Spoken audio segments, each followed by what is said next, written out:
Hello everyone, welcome back to a online solution. कैसे हो मेरे प्यारे स्टूडेंट। तो आज इस वीडियो में करने वाले हैं model paper class 10th math का।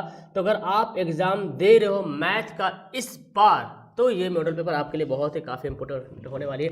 इस मॉडल पेपर में, इस सेट में, इस वीडियो में मैं आपको टोटल 60 क्वेश्चन बताने वाला हूँ और आपको 60 में 60 क्वेश्चन बनाने की कोशिश करना है। Same to same question Hindi और इंग्लिश दोनों में मिलने वाले हैं। तो आप किसी भी बोर्ड से हो, don't worry, model paper that is very very important, so don't miss this video. And her question का जवाब आपको देना एकदम लाजमी है, फर्ज है। तो आपको 60 में 60 बनाना है, टारगेट है। और दूसरा टारगेट मैथ के लिए, तो मैथ में तो आप लोग लेजेंड हो यार, तो कम से कम 5 है तो लाइक तो बनता ही बनता है। आप लोग फटाफट वीडियो को लाइक करें और पहली बार चैनल पे आए तो सब्सक्राइब जरूर कीजिएगा। आइए स्टार्ट करते हैं। तो जिस तरह से एग्जाम में सवाल देखने को मिलता है उसी तरह से यहाँ पे आपको देखने को भी मिल रहा है।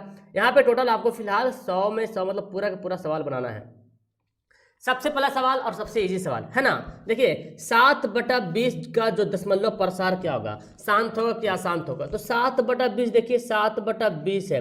ये जो 20 को अगर हम फैक्टर करेंगे तो 20 को अगर फैक्टर इस तरह से करते हैं, फैक्टर 10 दूना 20 और 5 दूना 10। कौन कौन फैक्टर आया, 2 गुना 2 गुना 5। तो अगर फैक्टर में या तो 2 ही के रूप में फैक्टर हो, या तो 5 के ही रूप में हो, या 2 और 5 के रूप में हो, लेकिन इसके अलावा कोई दूसरा फैक्टर नहीं आना चाहिए, तब ये हमारा क्या हो जाएगा, शांत हो जाएगा। देखिए ऑप्शन हमारा बी राइट आंसर हो गया। इसको हम टर्मिनेटिंग भी बोलते हैं, ठीक है ना। आगे है, बोलता है कि पाई क्या है। आपको पता है यार पाई क्या है ना। पाई एक अपरिमेय संख्या है। पाई क्या है, एक अपरिमेय संख्या है। लेकिन पाई का वैल्यू जो 22/7 होता है वो हो जाएगा परिमेय संख्या। याद रखिएगा, पाई क्या है, अपरिमेय संख्या, यानी कि इरेशनल नंबर। ओके, बहुत कुछ हल्का भी सवाल है, कुछ थोड़ा सा हल्का थोड़ा सा प्रेशर वाला सवाल भी मिलेगा आपको। दो संख्याओं का मासा बोले तो एलसीएम, सॉरी एचसीएफ। दो संख्याओं का मासा जो है 15 है और लासा 105 है। उनमें से एक संख्या 5 है, तो दूसरी संख्या क्या होगा। फटाफट ये सब सवाल आएगा और आपको गर्दा उड़ा के बनाना है, ठीक है ना। तो मुझे पता है कि पहली संख्या गुना दूसरी संख्या बराबर एलसीएम गुना एचसीएफ, ये होता ना। तो पहली संख्या कितनी है, पहली संख्या देखिए 15 दे रहा है ना। दूसरी संख्या नहीं पता है। एलसीएम कितना है, 15 और एचसीएफ जो है 105 है। अब क्या करेंगे, सिंपल सी बात है ना। देखो दो संख्याओं का मासा 15 है, लासा 105 है। उनमें से एक संख्या 5 है ना। तो दूसरी संख्या क्या होगा। तो अब ये 5 से कट जाएगा ना, 5 से काट दो, 5 से काट दो, बड़ा वाला को काटो, 21 25 105। और फिर मल्टीप्लाई कर दो, और क्या 15 से गुणा कर दो। तो 15 कम 15, 15 दो 30, 1 31, देखिए 315। ऑप्शन क्या हो गया, सी। यहाँ पे बिल्कुल राइट आंसर हो गया। तो 21 को 15 से गुणा कर देना है। ओके, हमारा आंसर सी आ गया।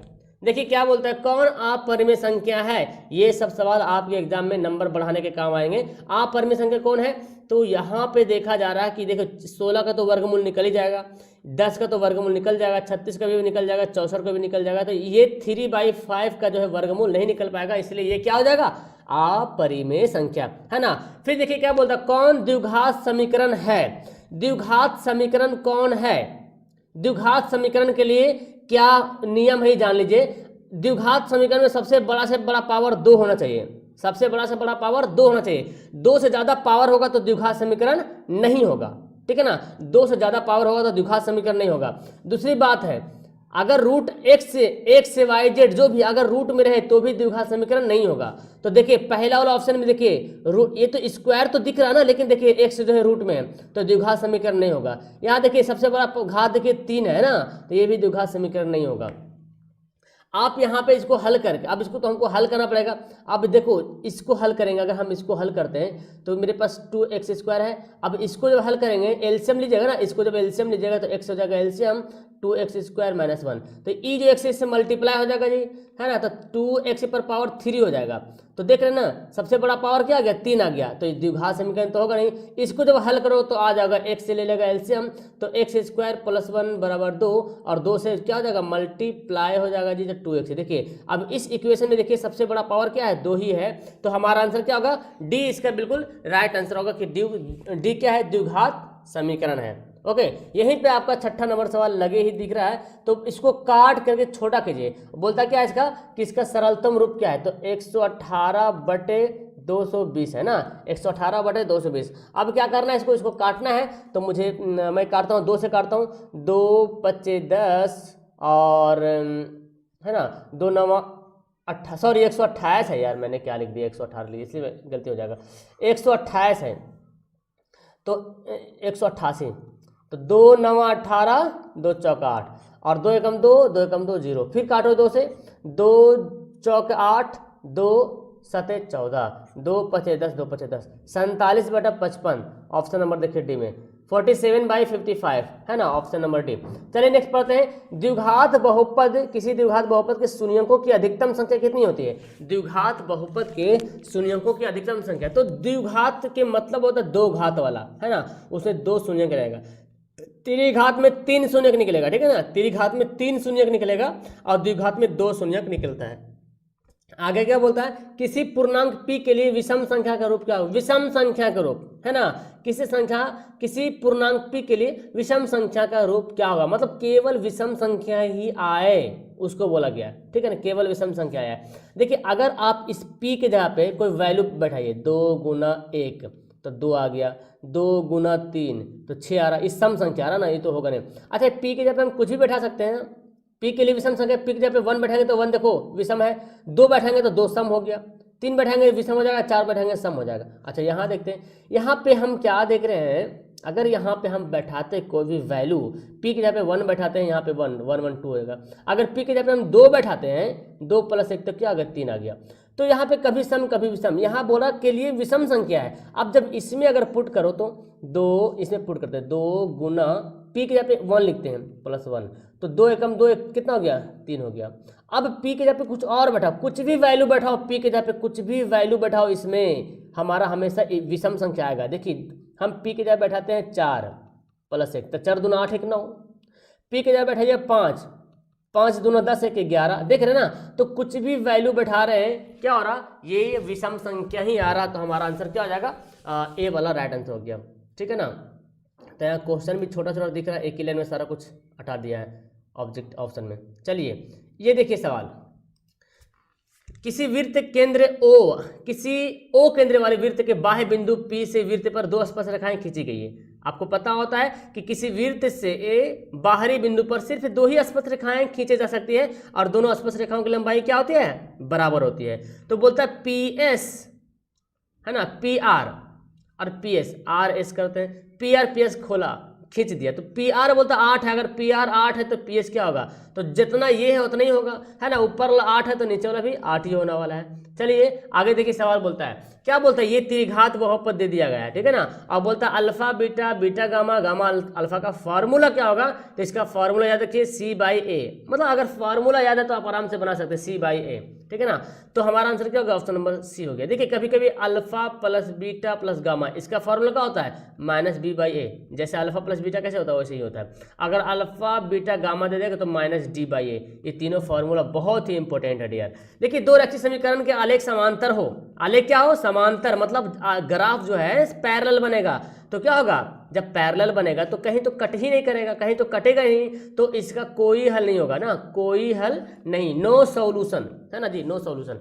आगे बोलते हैं शून्यकों का योग निकालना है। शून्यकों का योग के मतलब क्या हुआ, देखो अब देखो यहाँ पे त्रिघात बहुपद है, आपको देखना भी पड़ेगा कि द्विघात है कि त्रिघात है। यहाँ पर जो आप देख रहे हैं तो यहाँ पे आपको ये वाला A है, ये B है, ये C है, ये D है। अब शून्यकों का योग मतलब alpha plus beta plus gamma -B/A। अब B का वैल्यू कितना है, -5 है, B का वैल्यू -5, फार्मूला भी माइनस में, तो माइनस माइनस +5, और A का वैल्यू कितना 2 है, देखिए 5/2, क्या हो गया, ऑप्शन नंबर डी आ गया, है ना, ऑप्शन नंबर डी। और ऐसे भी अगर अल्फा प्लस बीटा भी बैठा दो तो वही हमारा आंसर, क्योंकि अल्फा प्लस बीटा और alpha plus beta plus gamma वही -B/A ही होता है। ओके, देखो क्या बोलता है, समीकरण दिया हुआ है, मूलों की प्रकृति बताइए, मूलों की प्रकृति क्या होगा, नेचर ऑफ रूट्स। तो क्या करना मुझे, अब देखो यहाँ पे ध्यान से देखो, एक्चुअली होता है क्या ना, ax² + bx + c होता है, यानी कि x² का मल्टीप्लाई को a बोलेंगे और x के मल्टीप्लाई को b बोलेंगे, और जो अकेला रहेगा xy जिसमें नहीं लगा रहेगा वो c कहलाएगा। अब हम प्रकृति निकालेंगे, b² - 4ac।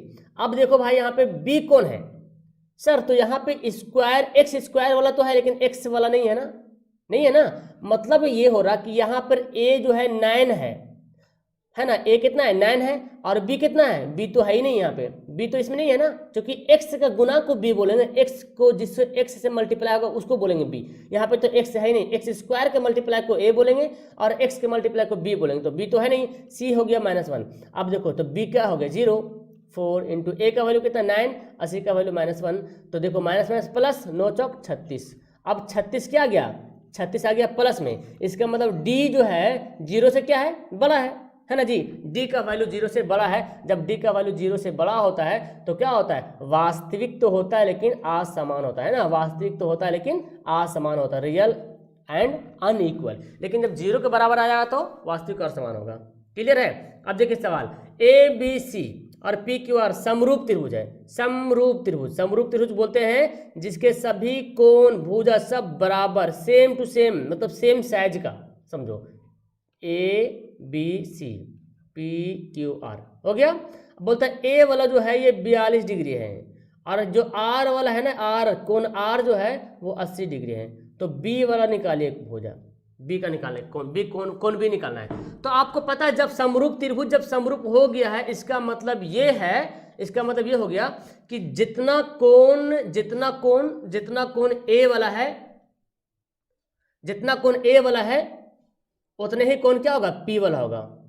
जितना कोण ए वाला उतना कोण पी वाला होगा। तो ए अगर 42 है तो पी कितना होगा, पी भी 42 होगा।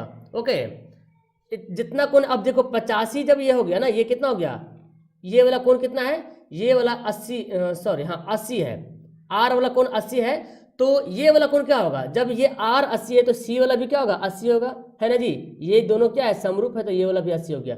अब देखो यहाँ पे ये वाला अंदर 42 हो गया, ये 80 हो गया, तो ये एक्स निकालना है, तो 80 प्लस 42 निकालेंगे, कितना हो जाएगा, 80 प्लस 42 निकालेंगे कितना होगा, ओके 80 प्लस 42 तो 8 4 12 हो जाएगा। ओके, तो हम क्या करना है, हमको 180 में माइनस करना पड़ेगा, 180 में से माइनस करेंगे 122, तो कितना हो गया, 10 में से 2 घटेगा तो 8 और 7 में से 2 घटेगा तो 5, 58। ऑप्शन क्या हो गया, सी वाला यहाँ पे राइट आंसर हो जाएगा। ठीक है ना, सी वाला क्या हो जाएगा, बिल्कुल यहाँ पे सही आंसर हो जाएगा। ओके, तो आगे बढ़े, तो करना क्या है, सिंपल सी बात, जब ए वाला 42 है तो पी वाला ही 42 हो गया, जब आर वाला 80 है तो ये वाला भी 80 हो गया, 80 42 को जोड़ दिया 112 122 हो गया और 180 में से माइनस कर दिया, क्योंकि तीनों कोण का मिला के 180 डिग्री होता है। ओके, अब देखो यहाँ पे क्या बोलता है, एक्स स्क्वायर माइनस 5 के शून्यंक बताना है, शून्यंक पोलिनोमियल। क्या करेंगे, एक्स स्क्वायर माइनस 5, जैसे शून्यंक बोलेगा क्या करेंगे, 0 के बराबर कर देंगे। अब एक्स स्क्वायर बराबर क्या हो जाएगा, 5 हो जाएगा। ओके, तो एक्स का वैल्यू क्या हो जाएगा, प्लस माइनस √5,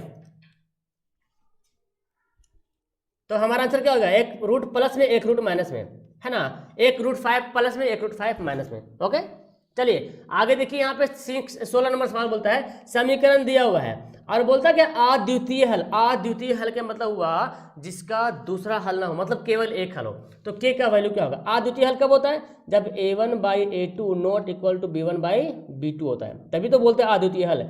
a1 कितना है, 3 है, a2 कितना है, 2 है, नॉट इक्वल टू b1 कितना है, k है, अब b2 कितना है, 5 है। हमको इसी से बनाना पड़ेगा। देखिए तो कितना हो गया मेरे पास, 3 के हम लोग क्रॉस गुना कर देंगे, ठीक है ना, 3 के 5 तिया 15। अब देखो यहाँ पे कट जाएगा, 3 5 15, है ना जी।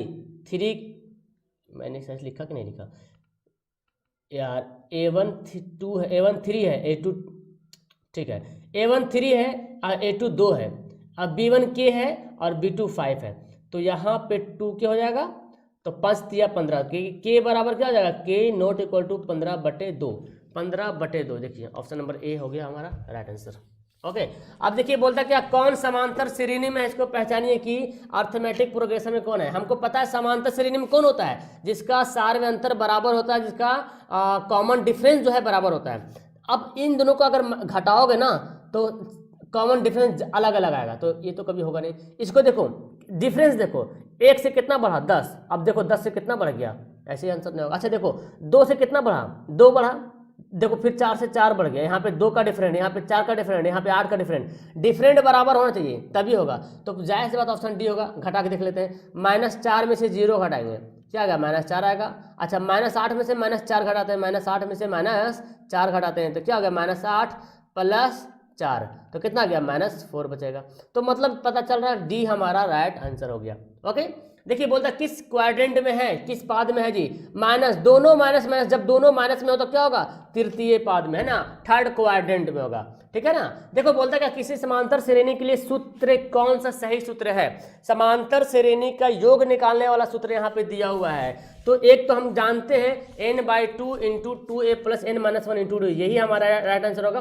और ये फार्मूला होता नहीं, हाँ अगर योग निकालने का ये फार्मूला है तो योग निकालने का और फार्मूला देख लीजिए, अगर सम संख्या दिया रहे ना तो उसका निकालने का फार्मूला n इंटू n+1, और अगर विषम संख्या दिया रहे तो उसका फार्मूला इसी प्रकार है, खाली a/2 हो जाता है जी, है ना, n इंटू n+1/2, सॉरी ये प्राकृतिक संख्या रहेगा तब, और विषम संख्या रहे तो होगा n का स्क्वायर। यहाँ पे n इंटू n+2/2 दे रहा, n+2/2 नहीं बल्कि n+1/2 रहता ना, तो ये हमारा हो सकता था, क्योंकि समांतर श्रेणी में हम योग निकालते हैं, योग का फॉर्मूला जैसे यहाँ पे SN योग है ना, सम निकालने का फॉर्मूला है नंबर ऑफ सम, तो यहाँ पे भी निकाल सकता है, लेकिन इसका कोई फॉर्मूला ये होता नहीं है, आप इससे निकाल नहीं सकते हो, कोई भी संख्या लीजिए कभी बनेगा ही नहीं। ओके, तो हमारा आंसर हो जाएगा ए। आगे सवाल है विविक्तर निकालना है, देखिए डिस्क्रिमिनांट निकालना है। अब फॉर्मूला क्या होता है बाबू, b² - 4ac, ये होता ना। अब देखो यहाँ पे a होना चाहिए था, यहाँ पे लिखा हुआ b, यहाँ पे b होना चाहिए था, यहाँ पे लिखा हुआ a, तो हम जहाँ पे a वहाँ पे b कर देंगे। b का जहाँ पे क्या लिखा हुआ a-4, और a की जगह पे b लिखा हुआ है, c के जगह पे c लिखा हुआ a² - 4bc, a² - 4bc, कहाँ पे दिख रहा, a² - 4bc, देखिए ऑप्शन नंबर क्या हो गया, बी यहाँ पे राइट आंसर हो गया। Okay, a² - 4bc। अब देखिए सवाल क्या बोलता है, किसी त्रिभुज का क्षेत्रफल निकालना है, उसके तीनों शीर्ष से दिया हुआ है। क्षेत्रफल का फॉर्मूला क्या होता है, 1/2 इंटू 1 2 3 प्लस 2 3 1 प्लस 3 1 2। ओके, ये फॉर्मूला होता है। अब यहाँ पे थोड़ा सा ध्यान लगाइएगा तो ये सवाल बहुत इजी हो जाएगा, थोड़ा सा ध्यान लगाइएगा तब। देखिए जब यहाँ पे देखिए ये वाला x1 है, ये y1 है, ये x2 है, ये y2 है, ये x3 है, ये y3 है, ठीक है ना। तो x2 भी 0 है, x3 भी 0। अगर हम यहाँ पे 0 बैठा देंगे x3 की जगह पे, तो यहाँ पे कुछ भी वैल्यू डालेंगे तो 0 हो जाएगा, क्योंकि मल्टीप्लाई हो रहा ना, गुना हो रहा, 0 हो जाएगा। x2 भी 0 दिया हुआ है, तो y1 y3 y1 जो भी कुछ वैल्यू डालोगे तो 0 हो जाएगा। मतलब यहाँ तक तो हमारा लड्डू गोल हो गया, इसका कोई काम नहीं बचा। अब हम इसी को बनाएंगे 1/2, और x1 कितना दिया हुआ, देखो x1 - 4 दिया हुआ है, y2 कितना दिया हुआ, 3 दिया हुआ है, अब y3 कितना दिया, 0 दिया हुआ है। तो आप जाहिर से बात यहाँ पे 1/2 चरतिया -12 हो जाएगा, इसको काटेंगे 2 छक 12 -6, लेकिन क्षेत्रफल कभी माइनस में थोड़ी ना होता है, हम इसको a बोल सकते हैं, ठीक है ना। अब सवाल हमारा क्या, सभी समबाहु त्रिभुज क्या होते हैं, सभी समबाहु त्रिभुज समरूप होते हैं, है ना, याद रखिएगा। जितने समबाहु त्रिभुज होते हैं समरूप होते हैं, क्योंकि समबाहु त्रिभुज जितना भी ले लीजिए, जितना भी समबाहु त्रिभुज लीजिएगा, सभी का जो तीनों कोण जो है वो कितना होगा, 60 डिग्री बनने वाला है। तो क्या हो जाएगा, सभी समबाहु त्रिभुज समरूप होते हैं, ऑप्शन बी यहाँ पे राइट आंसर होगा। आगे सवाल बोलता है क्या, देखिए ये बहुत अच्छा सवाल दिया हुआ है, इस सवाल को बनाने की कोशिश करें आप लोग। क्या बोलता है, x² - 3x + 5 के शून्यक a और b है, जहां पे अल्फा और बीटा होता ना, यहाँ पे क्या है, a और b है। तो इसका वैल्यू ज्ञात करना है भाई साहब, इसका वैल्यू। तो अभी तक कौन कौन लाइक नहीं किए, लाइक तो जरूर करो आप लोग, है ना, 5000 लाइक टारगेट पूरा करना कम से कम। अब देखो अल्फा प्लस बीटा मतलब a प्लस b बोल रहा, तो 4 into a plus b, a plus B बोले तो alpha into alpha plus beta, है ना। अब बोलो अल्फा प्लस बीटा का फॉर्मूला क्या होता है, -b/a। यहाँ पे अल्फा प्लस बीटा ना लिख करके a प्लस बी लिख दिया, तो क्या दिक्कत है, हम तो हर तरफ से पढ़े हुए हैं। b का वैल्यू कितना दिया, -3 दिया हो, यहाँ पे -b, तो माइनस माइनस प्लस, और a का वैल्यू कितना 1 4 12 आपके सामने है, छुहाड़ा, सॉरी आपके सामने, अरे 12 ऑप्शन ही आ रहा, ऑप्शन नंबर बी।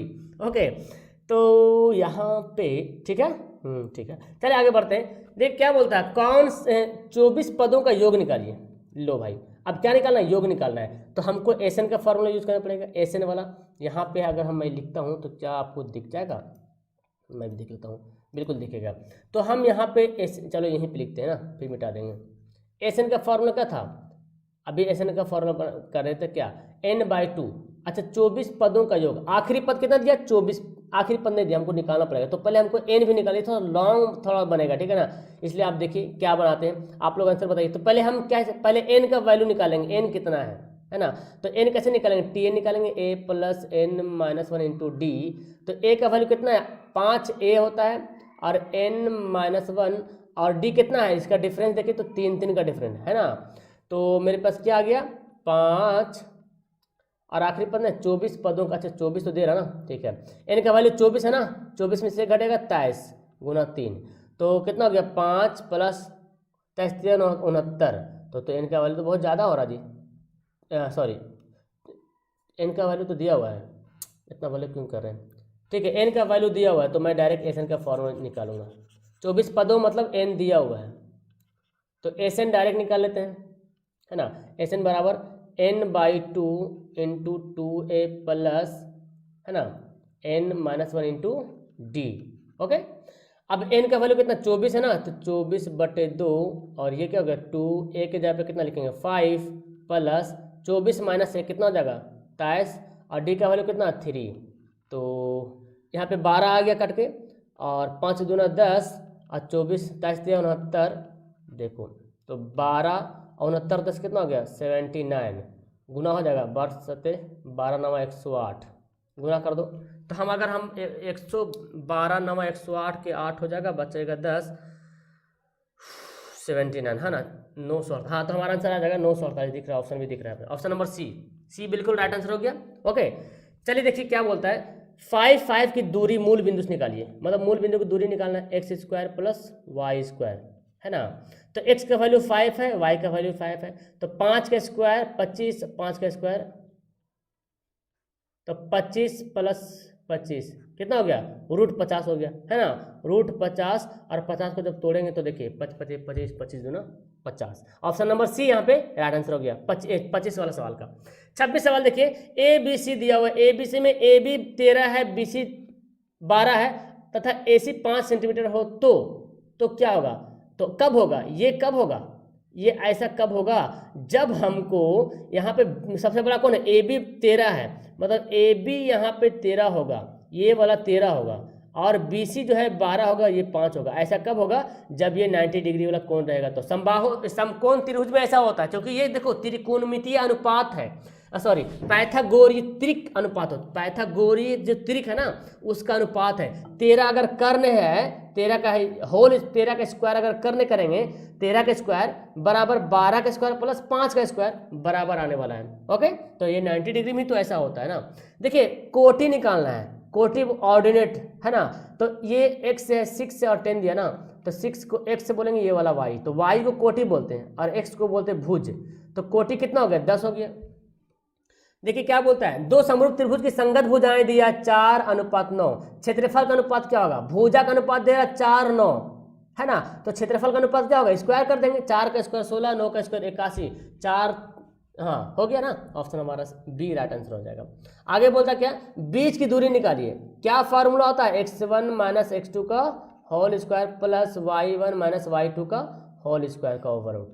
x1 कितना है 5 माइनस 9 है ना जी, 5 माइनस 9 का होल स्क्वायर, और यहाँ पे x2 कितना y, हाँ y1 y2 कितना है 2 माइनस 5, 2 माइनस 5 का स्क्वायर।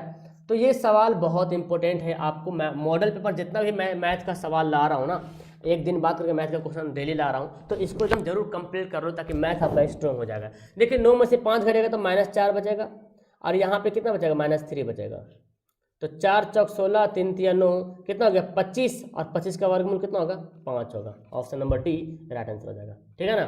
अब देखो सवाल यहाँ पे ए बी सी में डी ई क्या है, पैरेलल है, एक ए बी सी हमारे पास त्रिभुज है, ठीक है ना, और देखो ये डी ई है, ये पैरेलल है, ठीक है, समांतर है।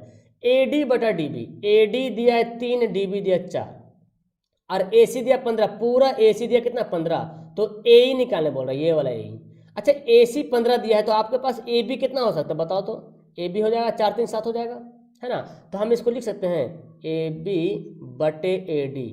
इधर क्या लिखें, देखो पहले लिए बड़ा वाला ए डी लिए, फिर छोटा वाला लिए ए बी, तो इधर भी लेंगे पहले बड़ा वाला ए सी बटे ए ई, ए तो निकालना ही है। ए बी कितना है 7 है और ए डी कितना है 3 है। यहाँ पे कितना है 15 है और ये तो हमको निकालना है ए। तो अब देखो क्या हो जाएगा 15 या 45 बटे 7 है ना, क्रॉस गुना कर देंगे तो 7 से डिवाइड कर दो। अब बोलता है सन्निकट बोलता मतलब इसके नज़दीक, सन्निकट मतलब क्या हुआ एकदम उसके नज़दीक नज़दीक जो आंसर आएगा। तो 45 को 7 से डिवाइड कर दो तो 6.42 तो 43 दिया ना 6.42 आएगा। तो इसके नज़दीक कौन हो गया 6.42 हो गया। हमारा आंसर 6.43 यानी कि ऑप्शन नंबर ए बिल्कुल राइट आंसर हो जाएगा। क्लियर है ऑप्शन नंबर बी। ओके चलिए आगे सवाल बोलता है कौन सा पद 109 है। अब हमको n निकालना है, आखिरी पद दे दिया है ना, तो हमको क्या करना है फॉर्मूला tn बराबर क्या होता है a plus n minus 1 into D. A का वैल्यू कितना है 4 है, n माइनस 1 इंटू डी कितना है डिफरेंस देखो तो 5 का डिफरेंस हो रहा है, 5 का डिफरेंस। ये जो 4 है ना 4 को इधर भेज दो तो 4 प्लस इधर आके क्या बनेगा माइनस, तो 109 में से 4 घट जाएगा तो 105 बचेगा 5n माइनस 5, फिर 5 को इधर भेज दो, ये लो माइनस 5 इधर आके क्या होगा जुड़ जाएगा प्लस हो जाएगा तो क्या हो जाएगा 110 हो जाएगा बराबर 5n और काट दो 22 पचे 110 होता है, 22 पचे 110 है ना जी, ठीक है ना 22 पचे 110। ठीक है आगे सवाल देखिए बोलता क्या देखिए tan थीटा बराबर 12/5 तो sin थीटा क्या होगा। आपको पता है tan थीटा बराबर 12/5 ये मतलब 12 क्या है लंब है और ये क्या है आधार है। तो कर्ण कितना हो गया अभी हम पढ़ रहे थे ना 12 13 5 का जो पाइथागोरस त्रिक था तो 12 लंब है 5 आधार है तो जाहिर सी बात कर्ण 13 होना ही होना है। साइन का फॉर्मूला क्या होता है, साइन का फॉर्मूला होता है लंब बटा कर्ण। लंब कितना है 12, कर्ण कितना है 13, 12/13 कहाँ गया ऑप्शन नंबर ए में है ना 12/13 लंब बटा कर्ण। ओके अब देखो क्या बोलता है मध्य बिंदु का नियामक, ये तो खैर पीछा छोड़ेगा नहीं सवाल है ना। मध्य बिंदु का निर्देशांक निकालना है, मिड पॉइंट निकालना है। क्या करेंगे ये देखो x1 है ये y1 है ये x2 है ये y2, x1 प्लस x2 करेंगे x1 प्लस x2 बाई 2 तो -7 प्लस 4 -7 प्लस 4 बटे 2 और फिर y1 प्लस y2 बटे 2 तो 5 प्लस 2 5 प्लस 2 बाई 2 तो कितना आ गया 7 में से 4 घटेगा तो -3 बटे 2 और 7 बटे 2 है ऑप्शन में। देखिए ऑप्शन में बी -3/2 7/2 हो गया। माइनस में आ क्योंकि माइनस देखो 7 है इसीलिए। सूर्य की ऊंचाई 60 डिग्री है तब 30 मीटर की छाया को बनाने वाले उदयगिरी मीनार की ऊंचाई निकालना है। तो इजी तो है, देखिए ये हमारा मीनार मान लीजिए है ना 60 डिग्री यहाँ पे सूर्य की ऊंचाई 60 डिग्री है। चलिए मतलब ये दे दिया हमारा का ऊंचाई 60 डिग्री मतलब ये हमारा उन्नयन कोण दे दिया और 30 मीटर जो है छाया की लंबाई है तो ये निकालना h निकालना है। आपको पता है tan 60 डिग्री बराबर क्या होता है लंब बटे आधार, लंब बटे आधार। tan 60 का वैल्यू क्या होता है √3 लंब बटे आधार। तो क्या करेंगे क्रॉस गुना कर लेते हैं h बराबर क्या हो जाएगा 30√3 30√3 देखिए ऑप्शन क्या हो ऑप्शन नंबर सी में यहाँ पे बिल्कुल राइट आंसर हो गया। सवाल पढ़ते हैं, सवाल समझ में आ गया आपको, यानी कि 60 डिग्री क्या है ना 60 डिग्री जो है यहाँ पे उन्नयन कोण है। ओके 30 मीटर छाया जमीन के नीचे, आइए ऊंचाई निकालना है। तो tan थीटा फार्मूला होता है लंब बटा आधार, लंब हमारा h है आधार 30 है तो यहाँ पे tan 60 का वैल्यू √3 होता है, मैंने निकाला h का वैल्यू निकल गया 30√3। ओके ऑप्शन नंबर हमारा सी राइट आंसर हो गया। आगे देखिए क्या बोलता है दो खंभे जिनकी ऊंचाई है 6 मीटर और 11 मीटर। एक खंभा है 6 मीटर का, एक खंभा है 11 मीटर, लंबा होगा एक दूसरे का। अब ये खंभा 6 मीटर ये 11 मीटर। अब क्या बोलता है दोनों खंभों के पादों के बीच की दूरी 12 मीटर, मतलब दोनों जो पैर है ना पैर इनका जो बीच नीचे पॉइंट है इसका जो फीट है इसके बीच की दूरी 12 मीटर। तो बोलता है इसके सिर से ऊपर टॉप पॉइंट है उसकी डिस्टेंस निकालिए, ये वाला डिस्टेंस। तो इसको कैसे निकालेंगे, तो हम ऐसे कर सकते हैं जब ये 6 है तो ये इतना दूर तो 6 होगा। अगर हम A B C D E की बात करें तो ED यहाँ पे 6 है तो ये इतना दूर तो 6 होगा ना, यहाँ से तक 6 होगा, यहाँ से तक 6 होगा। बच कितना गया यहाँ पे 5 बच गया, 6 5 12 है ना, 6 5 11 और नीचे 12 है तो ऊपर भी कितना होगा 12 हो गया। अब मेरे पास कैसा त्रिभुज बन गया, हमारे पास ऐसा त्रिभुज बन गया, देखिए ऐसा, ये 5 हो गया ये 12 हो गया। तो ये कितना होगा बोलो, अरे ऑटोमेटिक है कि 13 होने वाला है क्योंकि ये पाइथागोरस त्रिक ही तो बनेगा है ना। ऑप्शन हमारा सी हो गया राइट आंसर। आगे क्या बोलता है दो वृत्तों के क्षेत्रफल का अनुपात दिया उनकी त्रिज्या का अनुपात, क्षेत्रफल का अनुपात दे दिया त्रिज्या का अनुपात। जब भी क्षेत्रफल का अनुपात दे दे और त्रिज्या का अनुपात पूछे तो क्या करना आपको स्क्वायर रूट कर देना, यानी कि वर्गमूल कर दीजिएगा। तो 9 का वर्गमूल 3 और 1 का वर्गमूल तो 1 ही होता है, हमारा आंसर ए राइट हो जाएगा। देखिए बहुलक निकालना है, सबसे ज़्यादा रिपीट यहाँ पे होने वाला बहुलक कहलाएगा। 2 2 2 3 बार रिपीट हो रहा है, इसलिए हमारा ऑप्शन नंबर बी राइट हो जाएगा। यदि एक घनाभ की लंबाई, चौड़ाई और ऊंचाई दिया हुआ, लंबाई 15 है, चौड़ाई 12 है, ऊंचाई इतना है, तो इसका आयतन क्या होता है? फार्मूला घनाभ के आयतन का फार्मूला होता है लंबाई गुना चौड़ाई गुना ऊंचाई। अब फटाफट सबको गुना करते हैं, 15 गुना 12 गुना 4.5। तो मुझे क्या करना चाहिए यहाँ पे? 4.5 5 से मैं कर दूँ, पॉइंट को काट के यहाँ पे 10 कर दूँ, चलो कर सकते हैं। 9 पचे 45 और 2 पचे 10 है ना, 2 छक 12, अब 15 छक 90 गुना 9, 9 9 81। देखिए कितना आसान से बन गया ना, option number B right answer हो गया। आप गुना भी कर सकते थे, लेकिन काट कूट के जब गुना करते हैं तो थोड़ा सा आसान हो जाता है, हल करने में थोड़ा सा आसानी मिलती है और आपका आंसर बहुत जल्दी भी प्राप्त हो जाता है ना। तो यहाँ पे हमारा आंसर क्या हो गया? ऑप्शन नंबर बी बिल्कुल राइट आंसर हो गया। आगे सवाल क्या बोलता है? कौन थीटा वाले त्रिज्या खंड का क्षेत्रफल, आपको पता है त्रिज्या खंड का क्षेत्रफल क्या होता है? Theta by 360 pi r square, ये होता है ना त्रिज्या खंड का क्षेत्रफल। देखते हैं, यहाँ तो 360 है नहीं, ऑप्शन होगा नहीं। थीटा बाई 360 2 पाई आर होगा नहीं, पाई आर स्क्वायर होना चाहिए, आर स्क्वायर यहाँ भी नहीं। यहाँ पे थीटा बाई 720 2 पाई, तो 2 से देखो कटेगा, 2 से काट दीजिएगा तो कितना हो गया? 360 हो गया। अब मेरे पास आ गया theta by 360 pi r square, यानी कि ऑप्शन सी बिल्कुल राइट आंसर हो गया। कल हमारा 40 देखिए क्या बोलता है, और मेरे ख्याल से लग रहा है सवाल यहाँ पे कुछ मिस्टेक है। अगर आप इसको बनाते हो तो कुछ भी कैलकुलेशन नहीं आने वाला है। मेरे ख्याल से सवाल यहाँ पे मिस्टेक है। एक जो 1 माइनस साइन लिखा और 1 माइनस साइन 2 कर, अगर मैं बनाता हूँ 1 माइनस साइन एक का होल स्क्वायर, तो आगे कुछ नहीं रास्ता मिलता, ठीक है। A square plus B square minus 2ab 2 sine A, तो यहाँ पे कुछ भी नहीं पता चल रहा और छोड़ क्या हमारा आंसर होगा। तो मेरे ख्याल से इसका जो सवाल होना चाहिए, एक तो 1 माइनस साइन तो एक 1 प्लस साइन होना चाहिए था, ठीक है ना। तब हमारा देखिए ऑप्शन जो दिया हुआ है ना, इसके अकॉर्डिंग मैं बोल रहा हूँ, जिस तरह से ऑप्शन दिया हुआ है 1 माइनस साइन 1 प्लस साइन, तो फॉर्मूला होता है A minus B A plus B, चूंकि A square minus B square formula होता है, और 1 माइनस साइन स्क्वायर क्या होता है? कॉस स्क्वायर होता ही है। तो ऑप्शन हमारा इस तरह से बी राइट आंसर हो जाएगा। आपको क्या लगता है मुझे कमेंट करेंगे, ठीक है ना। आगे सवाल है, वर्ग अंतराल का वर्ग चिन्ह क्या होगा, है ना। ये जो दिया हुआ वर्ग अंतराल है 11 से 131, तो उसका वर्ग चिन्ह कैसे निकालते हैं? जो भी वर्ग अंतराल रहता है तो उसका निम्न सीमा हो गया और उच्च सीमा हो गया। निम्न सीमा 110, उच्च सीमा 130, इनको जोड़ करके 2 से डिवाइड कर देना है। तो जोड़ दीजिए, है ना, 3 1 4, 240 को 2 से डिवाइड करेंगे तब क्या आ गया? 120 आ गया। जब भी बोलेगा वर्ग चिन्ह निकालने के लिए तो क्या करेंगे? जोड़ करके 2 से डिवाइड कर देंगे, 2 ही पीस रहेगा। अब देखिए इसको बनाते हैं, तो ये तो इजी है ना, 90 माइनस कर देंगे, tan 90 माइनस 33, अब बटे क्या है? cot 33, तो tan 90 माइनस थीटा क्या होता है? cot थीटा, और नीचे तो ऑलरेडी है cot थीटा, ये कट जाएगा, क्या आ गया? 1 आ गया हमारा राइट आंसर। ओके, अब देखिए क्या बोलते हैं, एक पासा है, उसको फेंकने पर एक सम संख्या आने की क्या प्रायिकता?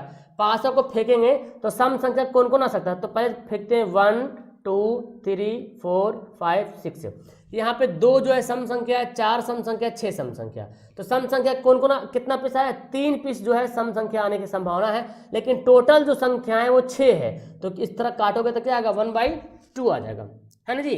अब देखिए सवाल, ये सवाल कौन AOB, कौन AOB क्या है? AOB ये वाला जो कोण है 115 डिग्री है, तो बोलता है APB ये वाला कोण निकालना है। तो इजी है, आपको पता है ये वाला कोण और ये वाला कोण जोड़ करके 180 डिग्री होता है। तो ये ऑलरेडी यहाँ पे 115 डिग्री दिया हुआ है, तो ये निकलेगा क्या होगा? 180 में से 115 घटा दीजिएगा, है ना, तो 7 में से घटेगा 6, तो 65 डिग्री हमारा फिर राइट आंसर हो जाएगा, ऑप्शन नंबर बी।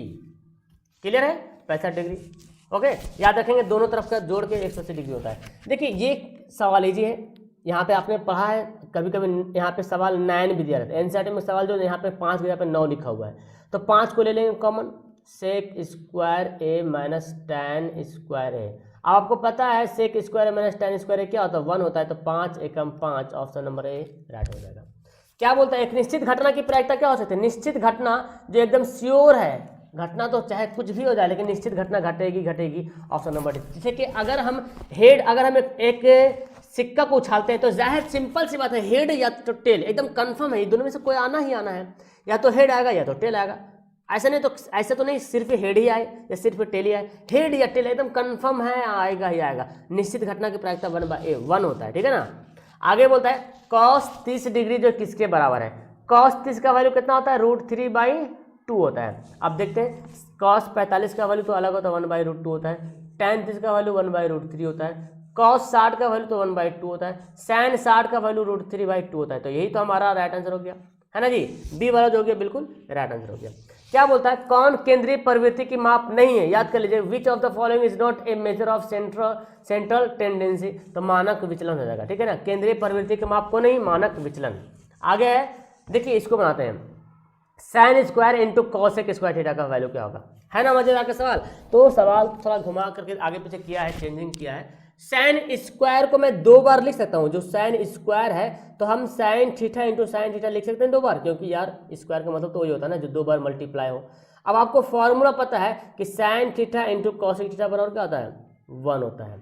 तो साइन थीटा तो पहले से लिखा हुआ है और यहाँ पे आया 1 और इसको गुना करेंगे तो क्या होगा, साइन ही थीटा होगा, ऑप्शन नंबर ए। 50 सवाल बोलता है 2 प्रतिच्छेदी वृत्तों की उभयनिष्ठ स्पर्श रेखाओं की संख्या कितना। उभयनिष्ठ मतलब कॉमन टेंजेंट लाइन क्या होगा, 2 प्रतिच्छेदी वृत्तों, प्रतिच्छेदी वृत्त मतलब हो गया 2 वृत्त एक दूसरे को प्रतिच्छेद कर रहा, मतलब एक वृत्त यहाँ पे है तो दूसरा वृत्त यहाँ पे है, प्रतिच्छेद कर रहा ना, आपस में क्या कर रहा, प्रतिच्छेद मतलब इंटरसेक्ट कर रहा, इसको काट रहा। तो अब बोलता है उभयनिष्ठ स्पर्श रेखाओं की संख्या कितनी होगी, कॉमन टेंजेंट लाइन कितनी होगी। तो यहाँ पे एक लाइन हम ऐसे गुजार सकते हैं और एक लाइन यहाँ पे गुजार सकते हैं, तो सिर्फ 2 ही यहाँ पे कॉमन टेंजेंट लाइन हो सकती है। क्लियर है, ऑप्शन नंबर बी राइट होगा, सॉरी मैं ए लिख लिया, बी वाला राइट होगा। आगे सवाल देखिए, अल्फा और बीटा दोनों का वैल्यू जो है 45 डिग्री, यानी कि अल्फा भी 45 और बीटा भी 45, तो साइन अल्फा प्लस बीटा क्या होगा यार, दोनों बोल दे 45, मतलब साइन अल्फा भी 45 और बीटा भी 45, मतलब 45 45 90, और साइन 90 का वैल्यू कितना होता है, 1 होता है। हो गया ऑप्शन नंबर बी, साइन 90 का वैल्यू कितना होता है, 1 होता है। चलिए आगे सवाल बोलता है एक्स का वैल्यू निकालिए, एक्स का वैल्यू हमको फिगर निकालना, देखिए बड़ा अच्छा सवाल है, एक्स का वैल्यू निकालना है। अब देखिए मेरे प्रॉपर्टी समझिए, आपको पता है ना जब एक वृत्त पर बाहरी बिंदु से स्पर्श रेखा खींचते हैं तो दोनों स्पर्श रेखाओं की लंबाई क्या होती है, बराबर होती है। आपको दिख रहा, मान लीजिएगा कि मान लीजिए ये सब नहीं है, है ना, ये मान लीजिए ये सब नहीं है, ये सब नहीं है, मानिए। तो देखिए एक वृत्त है, बाहर से एक रेखा खींचा हुआ, एक ऐसे खींचा हुआ रेखा और एक जो है ऐसे खींचा हुआ रेखा। तो आपको क्या पढ़ाया गया कि एक वृत्त पर बाहरी बिंदु से खींची गई स्पर्श रेखाओं की लंबाई क्या होती है, समान होती है। ये जब 6 डिग्री दिया, 6 सेंटीमीटर, तो ये भी क्या होगा, 6 सेंटीमीटर होगा। समझ में आ रहा है मेरी बात, जब ये 6 सेंटीमीटर हो गया तो ये भी क्या होगा, 6 सेंटीमीटर हो गया। तो ये आपको देखने को क्या मिल रहा कि देखो ये वाला स्पर्श रेखा है RC, जो स्पर्श रेखा है PC स्पर्श रेखा, तो जब RC 6 है तो ये भी क्या होगा, 6 होगा, एकदम जाहिर सी बात है ये भी 6 होने वाला। अच्छा यहाँ पे देखिए, अब इसमें देखिए जब BR जो 10 दिया हुआ है तो QR भी कितना होगा, QB है ना, QB है। जब BR 10 है तो QB कितना होगा, 10 होगा।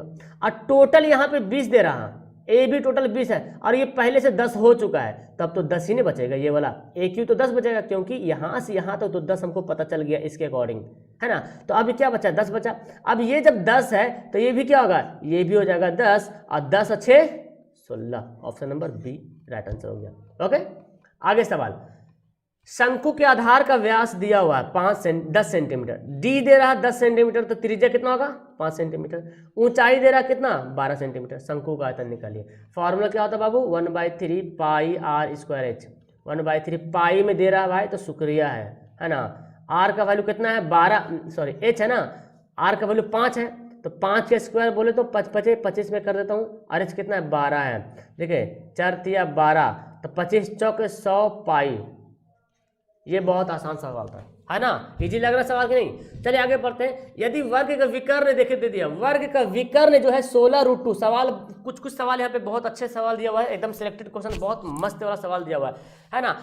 वर्ग का विकर्ण जो 16√2 सेंटीमीटर है तो वर्ग की भुजा क्या होगा। अच्छा, वर्ग का जब भी सवाल में विकर्ण दे दे, आपका सवाल में परिमिति दे दे या आयतन दे दे या क्षेत्रफल दे दे, समझिए कि उसी के फॉर्मूला से हमको दूसरा चीज निकालना है। तो विकर्ण दिया तो विकर्ण के ही फॉर्मूले से हमको निकालना पड़ेगा भुजा। तो वर्ग का विकर्ण का फॉर्मूला होता है, विकर्ण का फॉर्मूला होता है √2 गुना भुजा, ये फॉर्मूला होता है। भुजा को यहाँ पे A लिखा, ठीक है, मैंने भुजा साइड को यहाँ पे A लिखा, √2 गुना भुजा। और देखो यहाँ पे वर्ग का विकर्ण कितना दिया, 16 √2 और यहाँ पे √2 गुना भुजा, तो √2 कैंसिल, ए बराबर कितना आ गया 16 हो गया, 16 बचा, ऑप्शन नंबर ए राइट आंसर हो जाएगा। आगे सवाल बोलता है यदि पी साइन पी बराबर साइन क्यू, साइन पी बराबर साइन क्यू कब होगा, कब बराबर होगा, जब दोनों पी और क्यू का जो है डिग्री जो है बराबर होगा, पी और क्यू का कोण जो है बराबर होगा तभी तो होगा ना।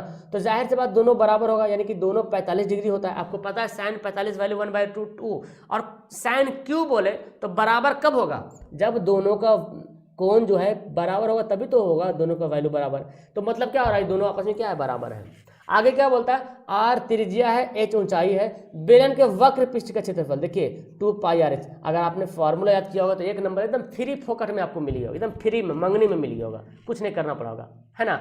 14 सेंटीमीटर व्यास वाले अर्धगोले का कुल पृष्ठ क्षेत्रफल निकालना, गजब का सवाल। 14 सेंटीमीटर व्यास, जब डी दे दिया 14 सेंटीमीटर तो त्रिज्या कितना होगा, त्रिज्या 7 होगा। जब डी 14 सेंटीमीटर है तो त्रिज्या 7 सेंटीमीटर होगा। अच्छा, अर्धगोले का कुल पृष्ठीय क्षेत्रफल, अर्धगोले का कुल पृष्ठीय क्षेत्रफल का फॉर्मूला क्या होता है बाबू, 3πr² होता है। क्या होता है, 3πr²।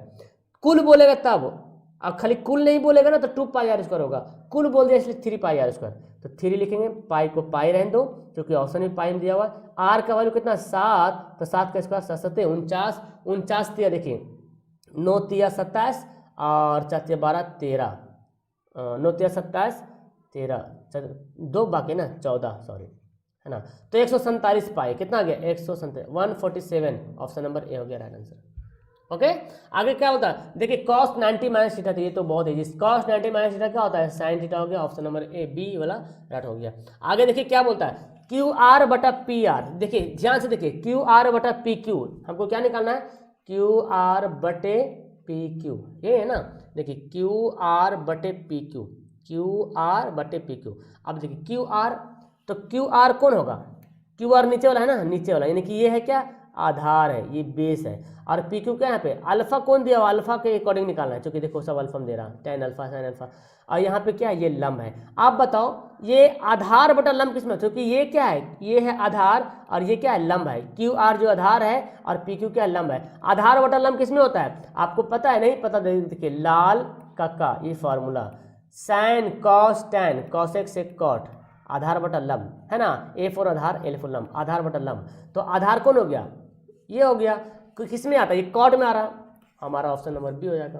तो चलिए आखिरी सवाल यहाँ पे दिया, 60 नंबर सवाल दिया हुआ है कि 0.47, और देखिए रेकरिंग किस पे दिया, 7 पे दिया, ध्यान से बनाइएगा, 0.47 के ऊपर रेकरिंग दिया हुआ है, तो इसको ध्यान से बनाना पड़ेगा आपको, ठीक है ना। अब इसको कैसे हल करेंगे, तो मैंने आपको क्या बताया था कि पहले जितना संख्या लिखा रहेगा उतना पहले आपको लिख देना है, उसके बाद घटाना किसको है, रेकरिंग के बाद जितना संख्या रहेगा ना, रेकरिंग को छोड़ करके जितना संख्या रहेगा उसको माइनस करेंगे। देखिए इतना संख्या रेकरिंग को छोड़ करके तो इतना घटा देंगे, ओके घटा दिए। उसके बाद पॉइंट के बाद देखिए 0.47 है ना, पॉइंट के बाद देखेंगे तो पॉइंट के बाद में जितना संख्या के ऊपर रेकरिंग रहेगा उतना बार लिखेंगे 9, और जितना संख्या के ऊपर रेकरिंग नहीं रहेगा उतना बार लिखेंगे 0। तो 7 पे रेकरिंग है तो लिखेंगे 9, और 4 पे तो रेकरिंग है नहीं तो लिखेंगे 0। कितना गया 43/90, ये हो गया हमारा right answer, option number A. Okay, option number B नहीं बल्कि ऑप्शन नंबर ए यहाँ पे बिल्कुल राइट आंसर होगा। तो आपको यहाँ पे कैसा लगा 60 सवाल, जो कि बहुत अच्छा सा सवाल था, है ना, बहुत ही मजा आया होगा सवाल को पढ़ने में। तो मुझे कमेंट करके बताएं, और कौन सा सवाल आपको थोड़ा सा टफ टाइप का लगा, हालांकि कोई टफ था नहीं, लेकिन अगर आप कमेंट करोगे तो मैं उसको फिर से बताने की कोशिश करूंगा आप लोगों को। ओके, नेक्स्ट वीडियो में बताने की कोशिश करूंगा। तो आप लोग इसे कमेंट करें, और लाइक वाइक तो आप लोग करते रहो फटाफट, वीडियो को जिन्होंने अभी तक लाइक नहीं किया लाइक करें, और पहली बार चैनल पे आ रहे हो तो चैनल को सब्सक्राइब जरूर करें, अपने दोस्तों को शेयर करें, ताकि हम मिलते हैं आपको नेक्स्ट वीडियो के साथ। और अगर आप मेरे से व्हाट्सअप करना चाहते हैं तो व्हाट्सअप नंबर मैं आपको लिख देता हूँ 72 540 18 5 62। यहाँ पे आप मुझे क्लास 10th लिख करके मैसेज कीजिएगा, तो आपको मैं ग्रुप में ऐड कर दूंगा व्हाट्सएप ग्रुप में, ठीक है ना। Okay, that's all, bye bye, next video में मिलते हैं।